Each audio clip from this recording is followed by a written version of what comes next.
El contenido del siguiente programa es responsabilidad de sus realizadores. Aquí comienza Calentando la Palabra en la UPN.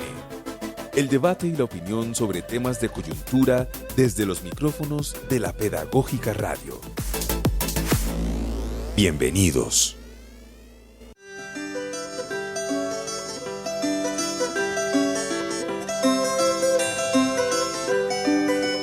El derecho de vivir, poeta Ho Chi Minh, que golpea de Vietnam a toda la humanidad. Ningún cañón borrará el surco de tu arrozal. El derecho de vivir en paz. Indochina es el lugar más allá del ancho mar, donde revientan la flor con genocidio y napalm. La luna es una explosión que funde todo el clamor, el derecho de vivir en paz.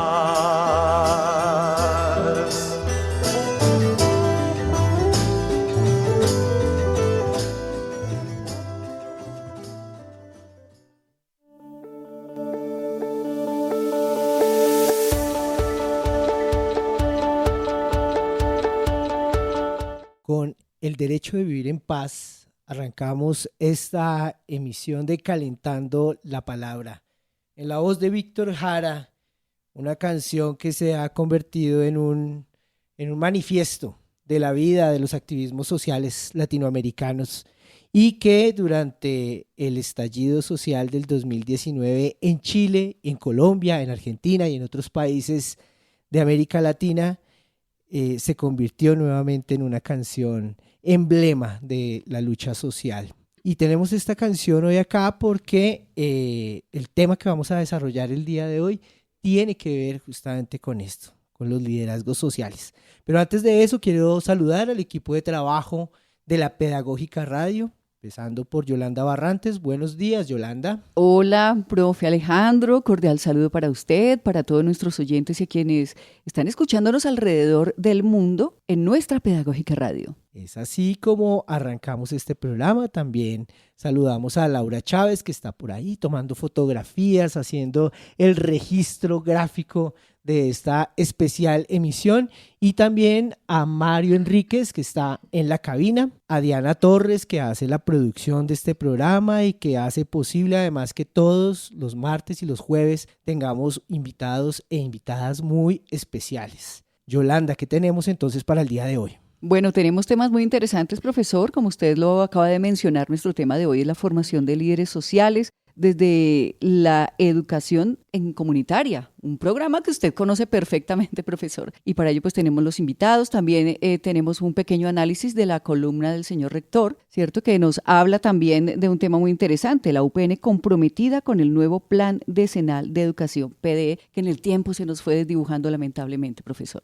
Sí, señora. Entonces, desde la licenciatura de Educación Comunitaria, un compromiso que desde hace ya varios años se ha establecido de la formación de líderes en todo el país y que pues se ha vuelto también todo un precedente de la educación a nivel nacional y de la educación pública, esta licenciatura en Educación Comunitaria. Entonces, presentemos de una vez a nuestras invitadas del día de hoy. Por supuesto, bueno, hoy nos acompaña Joana Huepa, ella es coordinadora de la profesionalización, maestra de la licenciatura en Educación Comunitaria con énfasis en Derechos Humanos, y la saludamos cordialmente, profesora Joana. Qué gusto tenerla acá en estos micrófonos de Calentando la Palabra. Bienvenida. Muchísimas gracias, un cordial saludo para toda la audiencia de la universidad y de quienes nos acompañan en otros escenarios a este proceso. Muy bien, también tenemos a Luz Marina Bernal Parra, ella es recién egresada de la licenciatura en Educación Comunitaria y la saludamos también muy cordialmente. Bienvenida a estos micrófonos. Muy buenos días, mi nombre es Luz Marina Bernal. Agradezco la invitación y también a la universidad por darme la oportunidad de haber estudiado la licenciatura. Muy bien, también con nosotros Marlis Pedraza. Ella es recién egresada precisamente de la licenciatura en Educación Comunitaria y es hermana de una persona a quien queremos muchísimo en esta Universidad Pedagógica Nacional, de Carlos Pedraza. Bienvenida a estos micrófonos. Gracias, Yolanda. Muy buenos días a todos. Les agradezco mucho por este espacio, les agradezco mucho por la invitación y pues aquí estamos para colaborarnos. Muy bien, muchas gracias por venir, por estar acá. Para nosotros es un honor estar rodeados de los liderazgos de ustedes, de toda la trayectoria que tienen y por supuesto de la profesora Joana, que ha estado de manera histórica en la licenciatura de Educación Comunitaria. Y justamente queremos arrancar con Joana preguntándole por, pues estas búsquedas de la LECO, esa trayectoria. ¿Hace cuánto está la licenciatura en Educación Comunitaria? Joana ha sido profesora, ha sido coordinadora de la licenciatura y ha estado liderando el proceso de profesionalización que empezó hace unos años y que hoy nos da como resultado la cualificación, la profesionalización de líderes como Marlis y como Luz Marina al día de hoy. Joana, cuéntanos un poco el contexto de la licenciatura en Educación Comunitaria. Bueno, el contexto de la licenciatura realmente es bastante amplio. La licenciatura oficialmente arranca el proceso de formación en el año 2007. Sin embargo, en la Universidad Pedagógica Nacional pues tenemos mapeadas experiencias de educación popular y comunitaria que se adelantaron desde la universidad, desde la Facultad de Educación, con profes como el profesor Mario Sequeda, con la profe Mercedes Delgadillo, con el profesor Alfonso Torres, entre otros, quienes hace más de 50 años han emprendido procesos educativos y populares para alfabetizar a personas adultas, jóvenes en las periferias bogotanas, para acompañar los procesos de construcción de los nuevos barrios y del acceso pues a todos los derechos y servicios en estos territorios y por supuesto también a lo que la universidad tiene como eje central de vida, que es la educación. Entonces hay pues una larga trayectoria en educación comunitaria. De hecho surgió inicialmente una maestría en educación comunitaria de la que fueron egresados y egresadas varias promociones y que se constituye también como un antecedente importante para la licenciatura, y nuestra licenciatura como tal empieza a funcionar, como les decía, en el año 2007. Ya estamos próximos a los 20 años de la licenciatura en su trayectoria. Es una licenciatura que sienta sus bases en la búsqueda y en la apuesta pues por concebir la educación como un derecho humano fundamental para toda la vida, que va desde incluso antes de nacer y que es posible realizar durante toda la vida hasta que estemos en este plano. Así que se reivindica la posibilidad de la educación no solo en los contextos escolares en los que es necesario, sino por supuesto también en contextos comunitarios, organizativos, de los movimientos sociales, de víctimas, que pues en este país también han venido liderando muchos de los procesos educativos y haciendo del derecho a la educación un derecho más accesible para todos y todas.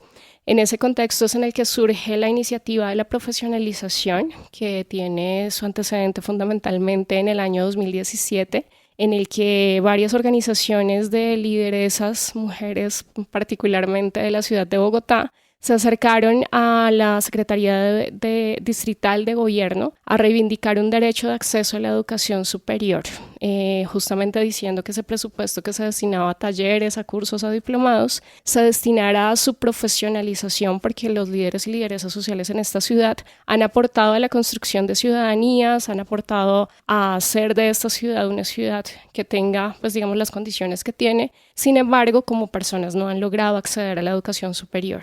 Y esa fue la demanda en ese momento, en el año 2017. Allí trabajamos en la propuesta de manera conjunta entre la Pedagógica y la Secretaría Distrital de Gobierno, con la profesora Sonia Torres, el profe Diego Álvarez, con el profe Sergio Lesmes y conmigo particularmente, en la propuesta inicial, que fue para la primera cohorte, que estuvo dirigida a 90 personas, líderes y lideresas, defensores y defensoras de derechos humanos de la ciudad de Bogotá.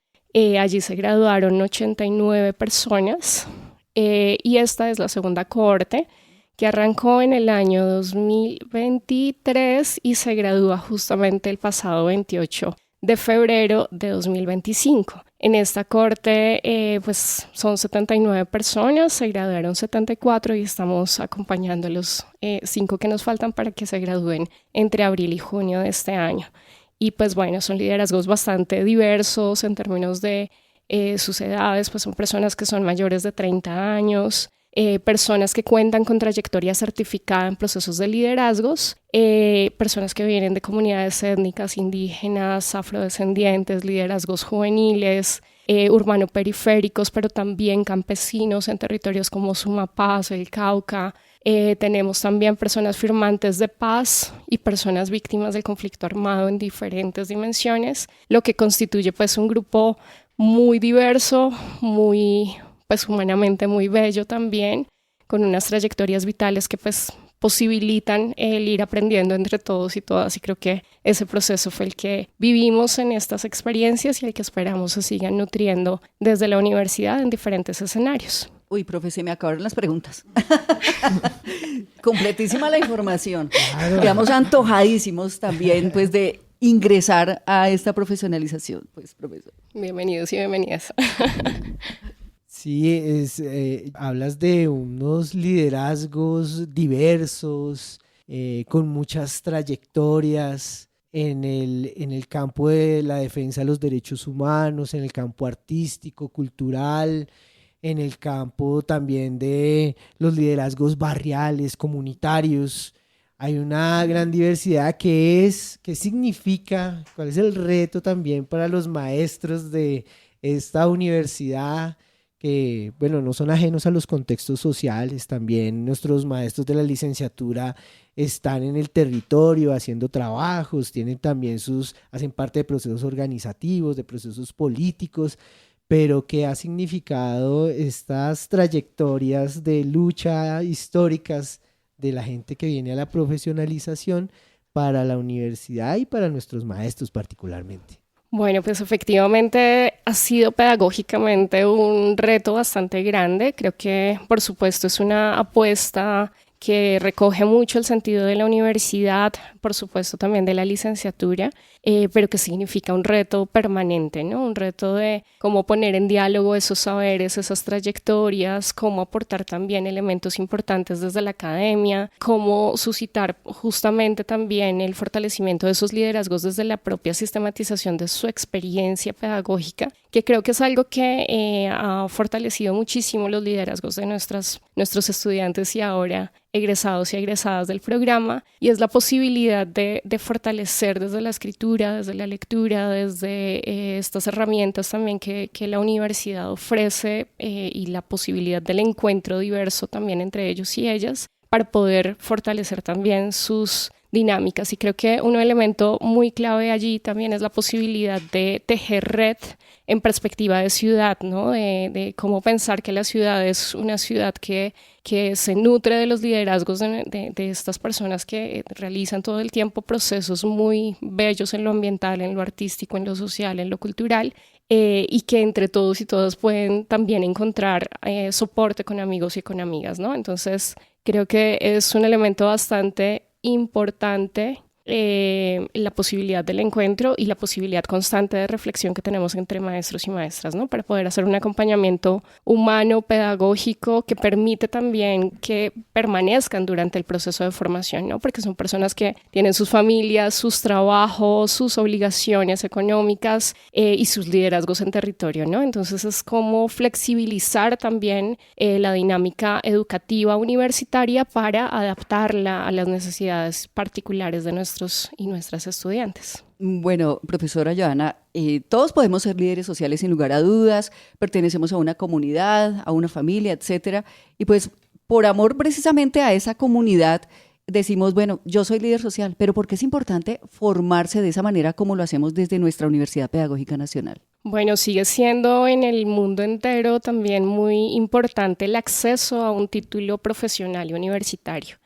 Y en nuestro país, un país marcado por la violencia, por el conflicto armado, por la desigualdad social, hay mucha moratoria frente al acceso a este derecho, ¿no? Muchos niños y niñas deben dejar sus procesos escolares, muchos jóvenes deben dejar sus procesos escolares, y cuando se quiere estudiar no necesariamente hay presencia de la universidad en sus territorios. Eso hace que el acceso a la educación superior se vaya postergando cada vez más, y lo que tenemos es una amplia población en el país, población adulta con múltiples trayectorias maravillosas en términos de la gestión, de los liderazgos, de la promoción cultural, pero que no han logrado acceder a la educación superior, ¿no? Y allí creo que pues, esta experiencia es una experiencia finalmente de restitución del derecho a la educación superior como un derecho humano fundamental, que aporta, por supuesto, también a que el país de una u otra forma también mejore y posibilite también reconstruir el tejido social que pues, ha estado tan roto justamente por esas dinámicas de violencia y de desigualdad.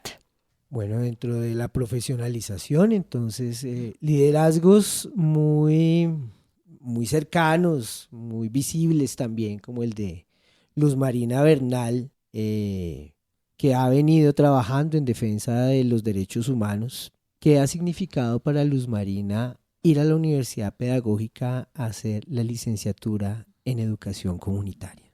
Bueno, yo creo que después de la trayectoria de todos estos años, tengo que decir que la oportunidad que nos han dado para estudiar en la Universidad Pedagógica ha sido fundamental, ya que hace parte de esa columna que hemos venido construyendo o forjando a lo largo y ancho del país, sobre todo en el trabajo territorial con víctimas de crímenes de Estado. Pero pues es algo que a mí me sorprende, pues porque yo viví en un entorno donde ignoraba totalmente el conflicto colombiano, y es lamentable decir que muchas de las personas colombianas están viviendo lo que yo viví en mi momento, donde duré 48 años ignorando que vivía en un país con un conflicto armado y que cada 5 minutos a mi alrededor había un hecho victimizante, hasta que desaparecieron, torturaron a mi hijo y lo asesinaron en Ocaña Norte de Santander. Pude entrar a un contexto y conocer lo que estaba pasando en Colombia, y creo que este trabajo obliga prácticamente a las víctimas a conocer y estudiar todo lo de derechos humanos. Así es que estudié 6 años derechos humanos en el colectivo José Alvear Restrepo y 1 año de género en la Universidad Nacional. Esto me da el inicio de empezar un escalafón, digámoslo, de conocer el contexto de violencia que existe en el país, luego poder entender que en los territorios hay mucho más víctimas de las que yo me imaginaba, viviendo dentro de un territorio de muchos actores armados, y pues pienso yo que son personas que de pronto no conocen sus derechos, y tenemos el derecho de explicarles, enseñarles que ellos, a pesar de que están en un territorio, también pueden hacer sus propias exigencias. Luego surge un diálogo acá en la universidad, donde fui invitada a ser partícipe, donde todos pedían que me dieran una mención. Pero entonces yo les decía que no. Yo les dije no, lo que yo quiero es estudiar. Y bueno, tengo que señalar directamente al responsable de haber estudiado la licenciatura, el profesor Miguel me Franco. Llama a la casa y me dice: Luzma, ya te inscribí para que empieces a estudiar en la universidad. Para mí fue sorprendente, pero tengo que reconocer realmente de que los 2 primeros semestres para mí fue difícil poder entender o acoplarme a las exigencias. Para mí era una exigencia, y bueno, la profe Joana, el profe Miguel, la profe Sonia, todos estuvieron ahí diciendo: Luz Marina, ánimo. Pero hubo una persona que me marcó definitivamente, como decir, estudia o estudia, que fue la profesora Sonia Torres. Dijo: Luz Marina, está bien, te aceptamos de que renuncies y te vas para tu casa, pero primero tienes que pagarme 20 millones de pesos. Yo le dije: ¿cómo y por qué? Entonces Me dijo, porque eso vale la licenciatura. Y como no quieres estudiar y tú firmaste un documento con la universidad, pues entonces estudias o me pagas los 20 millones. Entonces decidí estudiar y realmente con el apoyo de todos los profesores de acá,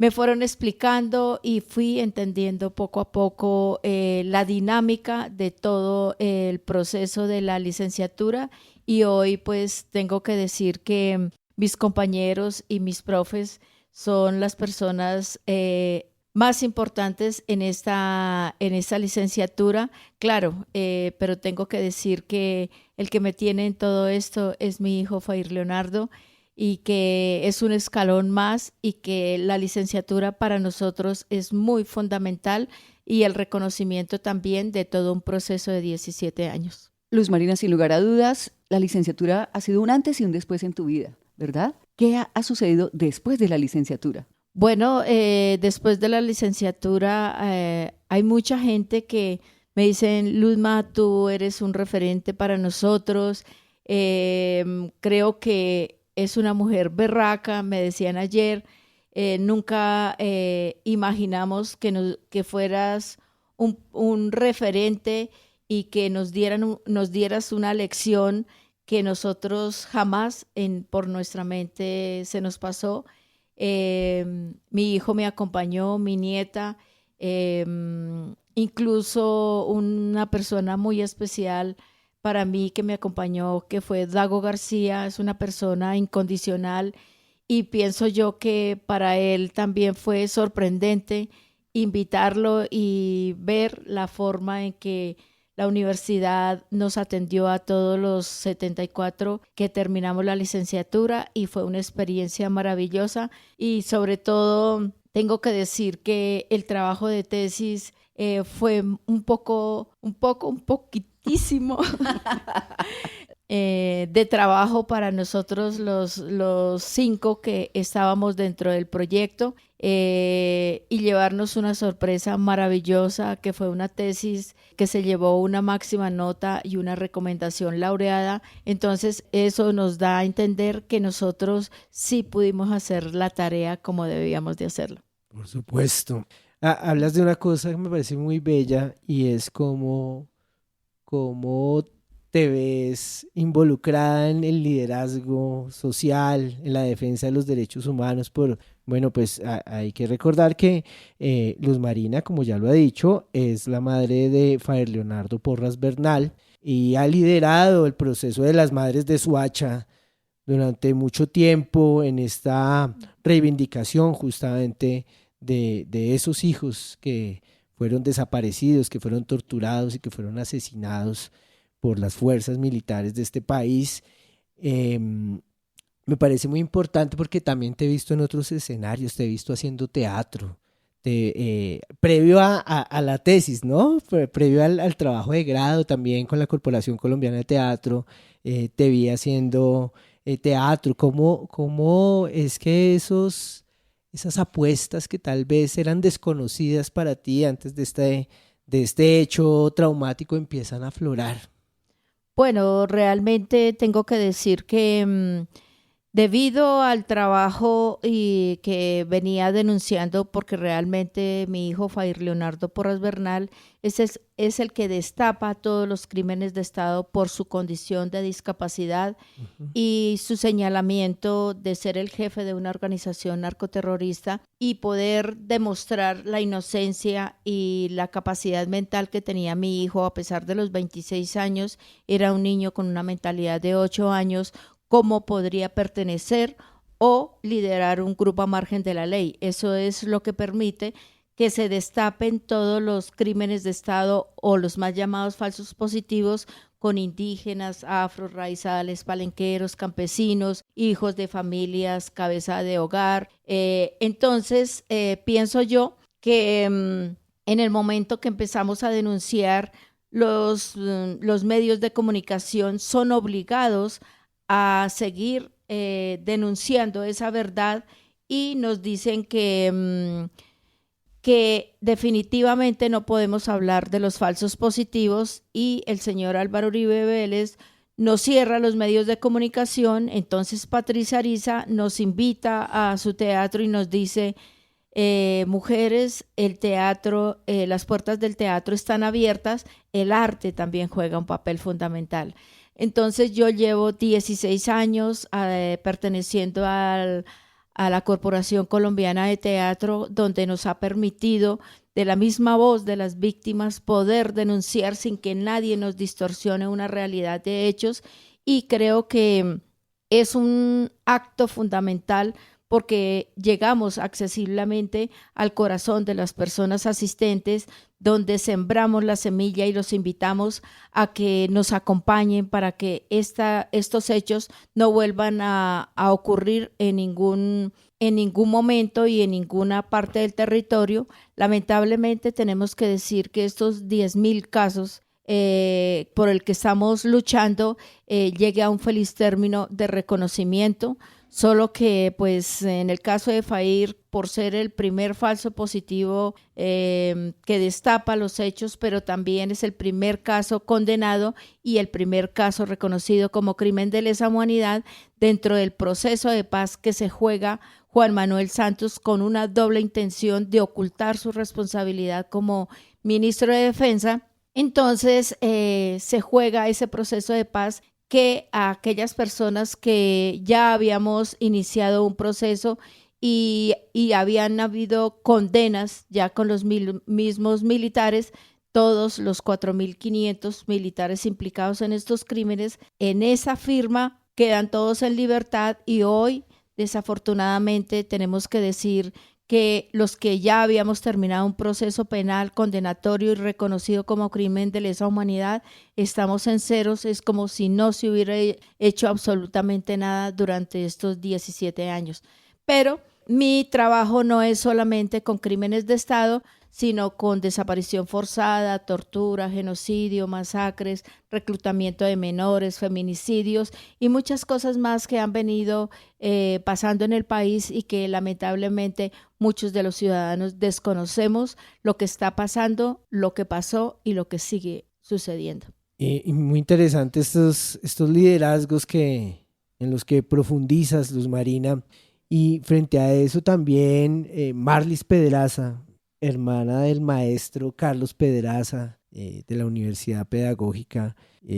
Yo quisiera que tú nos contaras también, bueno, qué ha significado para ti haber estado en la licenciatura de Educación Comunitaria, a partir también como de esa relación particular con tu hermano, que también pisó las aulas de la Universidad Pedagógica Nacional. Bueno, para mí ha significado un logro pues que ni yo misma me lo esperaba. O sea, yo inicié mi universidad pues común y corriente, cuando uno terminó el bachillerato y todo, pero pues me casé, terminé en embarazo, entonces pues me retiré de la universidad y pues hasta ahí quedó la universidad. Pensé que nunca más iba a empezar la universidad. Pasa lo de Carlos, desafortunadamente, al 19 de enero del 2015, lo desaparecen forzadamente, lo hallamos sin vida el 21 de enero en Gachancipá, y pues desde ahí empieza como una nueva vida para la familia, ¿no? Dignificar el nombre de Carlos y su lucha ha sido como mi bandera, ¿no? Yo leí la tesis de Carlos y me llamó mucho la atención la parte final de su tesis, donde menciona que esta lucha es por su hermano Gustavo y su hermana Marlis. Entonces, eso me queda en el corazón y creo que eso ha sido pues como que mi lucha y mi bandera. Claro que también no debo dejar pasar mencionar a la responsable también de que yo esté aquí en haya estudiado esta profesionalización, y es a la profe Joana Huepa. Ella fue también una de mis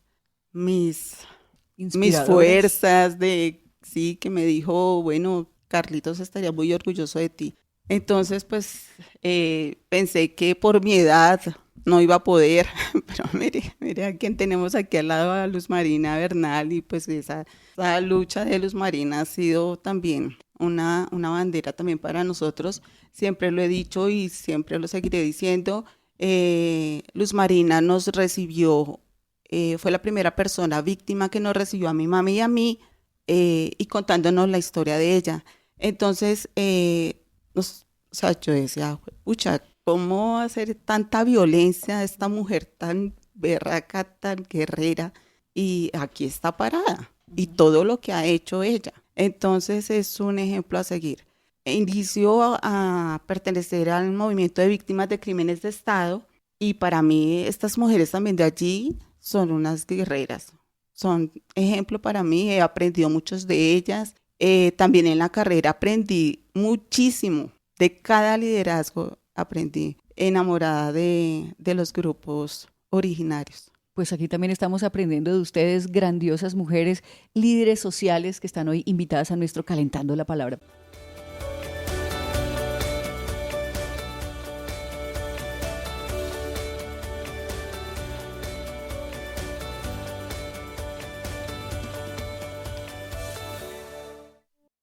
Estás escuchando Calentando la Palabra por la Pedagógica Radio.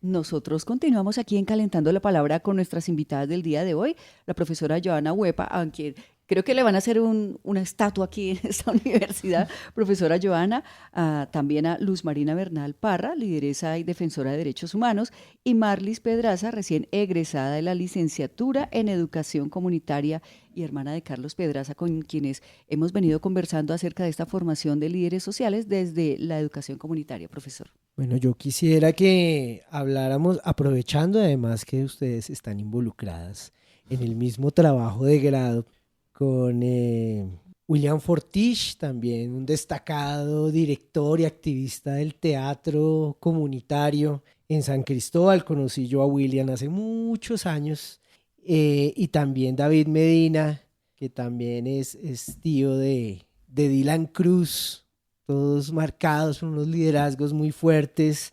Quisiera que habláramos, pues primero con Johanna, de lo que significó en primera instancia, pues como el tema de los trabajos de los estudiantes en términos de los trabajos de grado.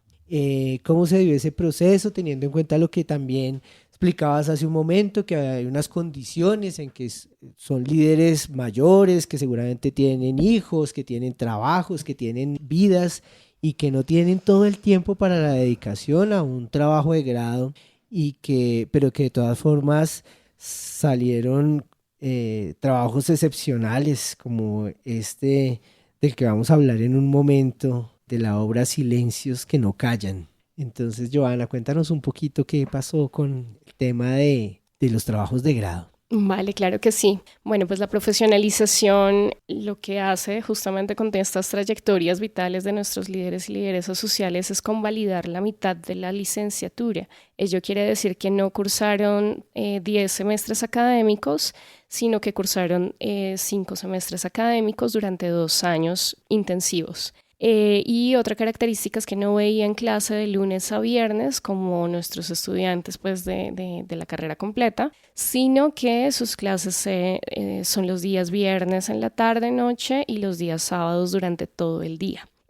Nosotros en el acompañamiento que hacemos en términos pedagógicos para la construcción del trabajo de grado, pues es un trabajo de grado que busca que sea colectivo y que se acompañe desde el primer semestre de tal manera que se tengan los 2 años de construcción del trabajo de grado. El primer año es un trabajo muy autónomo, muy individual también en el ejercicio de reconocer sus propias trayectorias vitales en términos educativos, comunitarios, organizativos. Es un ejercicio que les permite hacer un pare en sus vidas y poder volver la mirada hacia atrás y reconocer desde cuándo y desde dónde y de qué manera se han venido forjando esos liderazgos que están muy anclados justamente a esas dinámicas de exclusión y de violencia sistemática que se vive en este país. Y que implica también reconocerse también en términos de cómo han tenido la posibilidad de también sobreponerse al dolor, a la tragedia, a todo lo que constituye pues, estos hechos de violencia para poder seguir adelante, para poder luchar por sus comunidades y para poder tener esperanza y construcción finalmente de procesos organizativos y comunitarios. Entonces ese primer semestre es un semestre de revisión de sus propias trayectorias, y a partir de las coincidencias que vamos identificando en el grupo se van haciendo los grupos de trabajo de la tesis, y en particular pues hubo varias tesis de grado conformadas por personas, en este caso personas que han sido víctimas de crímenes de Estado, de la violencia sistemática en el país, que es el trabajo de grado que se construyó, en el que participaron Marlis y Luz Marina. Y hay otros trabajos de grado que tienen un horizonte mucho más desde las luchas ambientales, desde las huertas, desde el autocuidado, la salud mental, el género, las luchas ambientales, culturales. Entonces son muy diversas, pero parten justamente de sus propias trayectorias y saberes, y se acompañan pedagógicamente por un maestro o una maestra de la licenciatura que acompaña toda la construcción pedagógica del trabajo de grado durante esos 2 años de formación. Y bueno, ya les contarán en detalle el trabajo de grado del que hicieron parte Marlis y Luz Marina.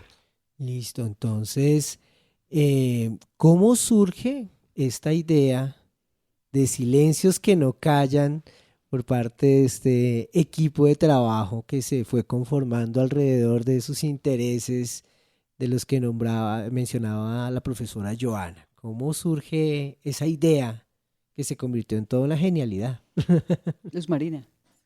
Bueno, yo tengo que decir que la sorprendida soy yo, sencillamente porque cuando salimos al refrigerio se acercó Marlis y David y me dijeron: Luzma, ya nos pidieron que conformáramos un grupo para el trabajo de tesis, y entonces yo los dejé que ellos hablaran.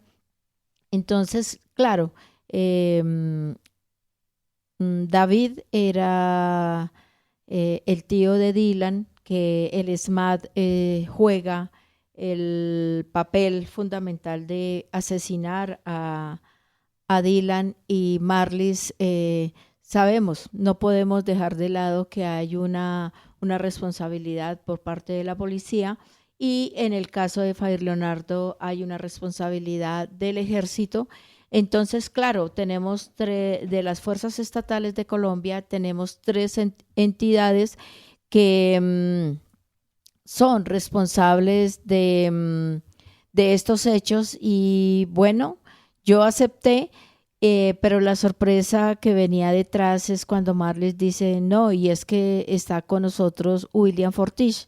Entonces, claro, yo conocía a William hacía muchos años y sabía que es un excelente escritor, un excelente director, un excelente poeta y todo eso.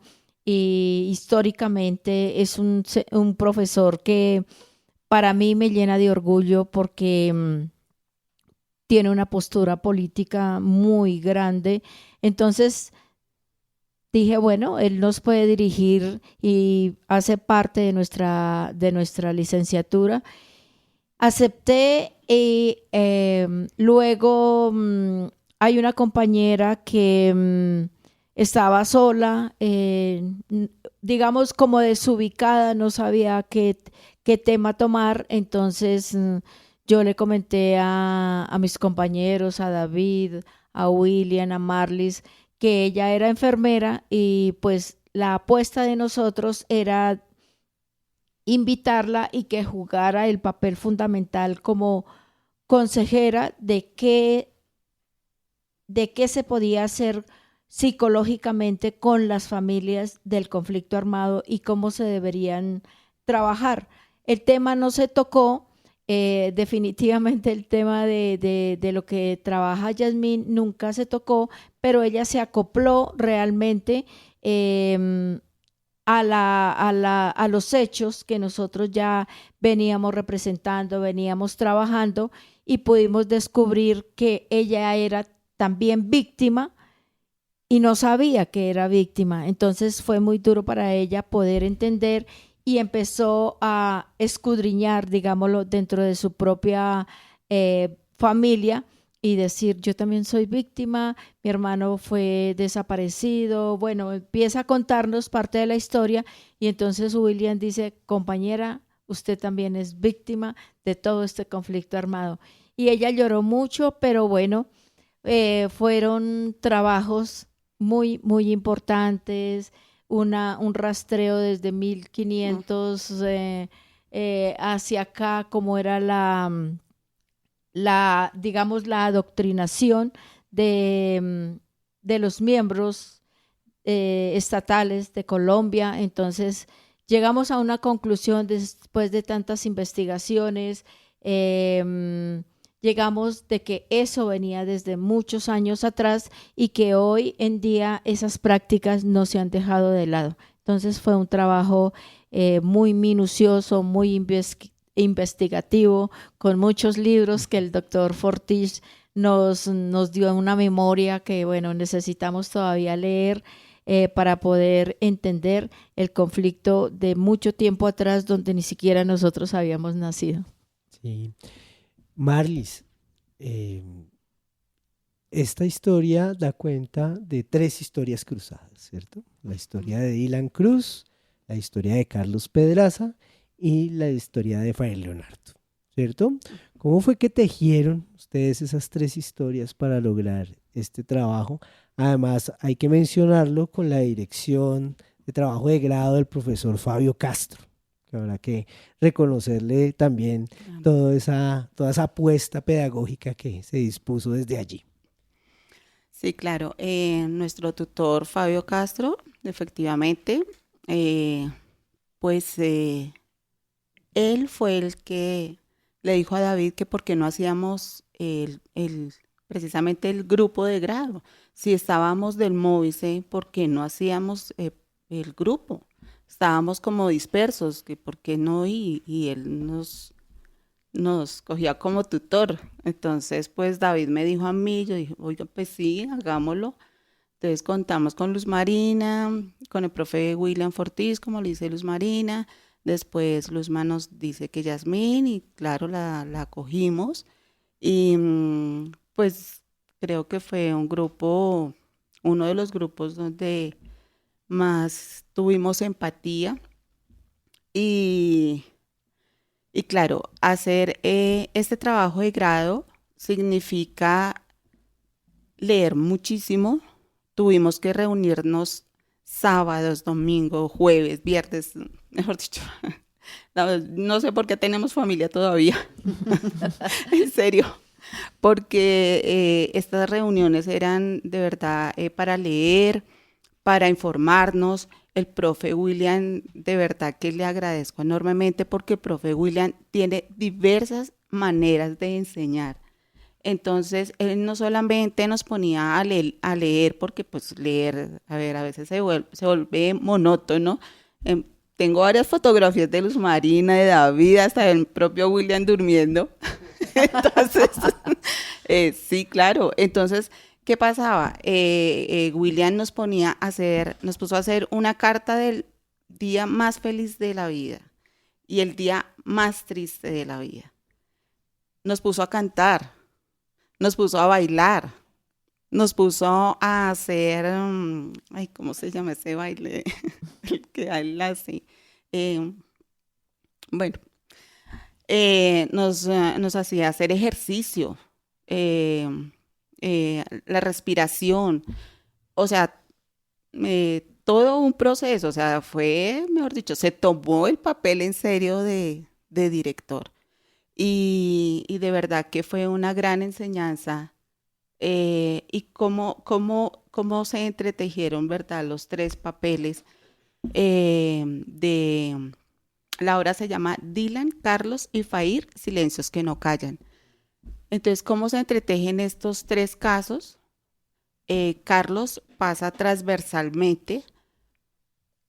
Coincidencia que Carlos y Fair nacen el mismo año, 1981.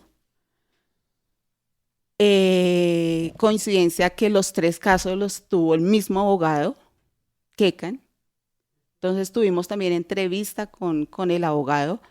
tuvimos entrevista con las 3 mamitas, con la mamita de Fair, Luz Marina, la mamita de Dylan, Alejandra, y mi mami.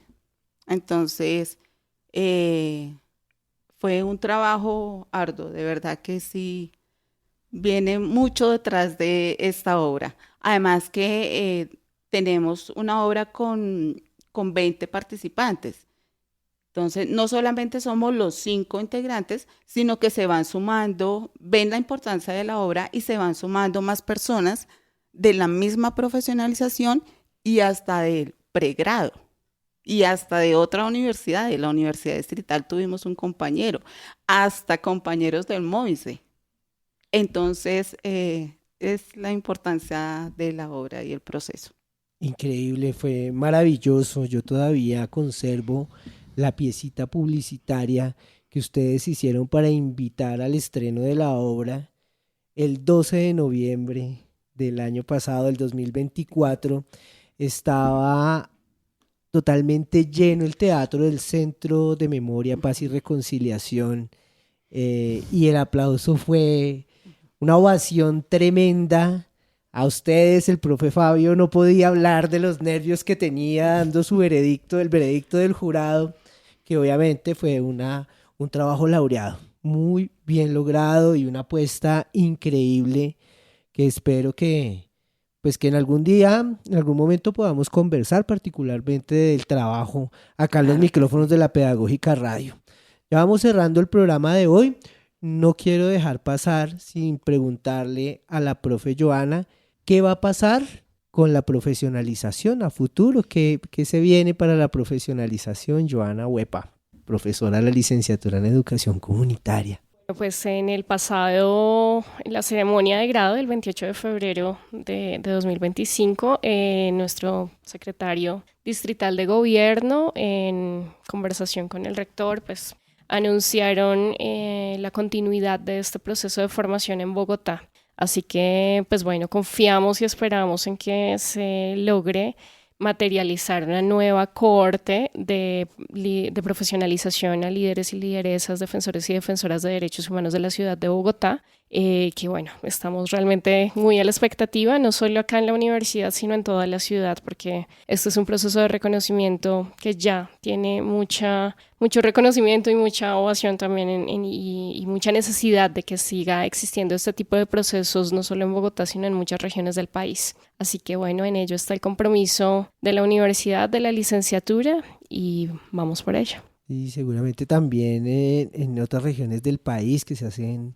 importantes estas necesidades de profesionalización, de formación de líderes en todo el territorio nacional. Bueno, entonces vamos despidiendo este programa del día de hoy, calentando la palabra, agradeciendo a Luz Marina Bernal, a Merlis Pedraza, licenciadas en Educación Comunitaria, ya colegas, y a la profesora Joana Huepa por haber participado en este espacio. También agradecemos a toda la gente que está pendiente de Calentando la Palabra todas las mañanas de los martes y los jueves acá. Creo que hoy crece la audiencia. Para los profesores de la licenciatura en comunitaria manifiestan aplausos y demás al trabajo de ustedes, por supuesto. Entonces, todo lo que tengan que decirnos de este programa, por favor, en las redes sociales, coméntenlo sin ningún tipo de temor y restricción. Un abrazo para todas, todos, todes, y aquí estamos, seguimos en la Pedagógica Radio. Bueno, y continúen con toda nuestra programación.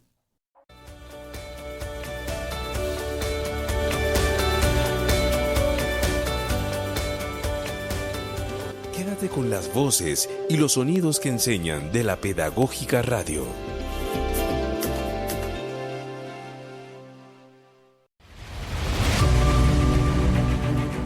Universidad Pedagógica Nacional. 70 años siendo la educadora de educadores.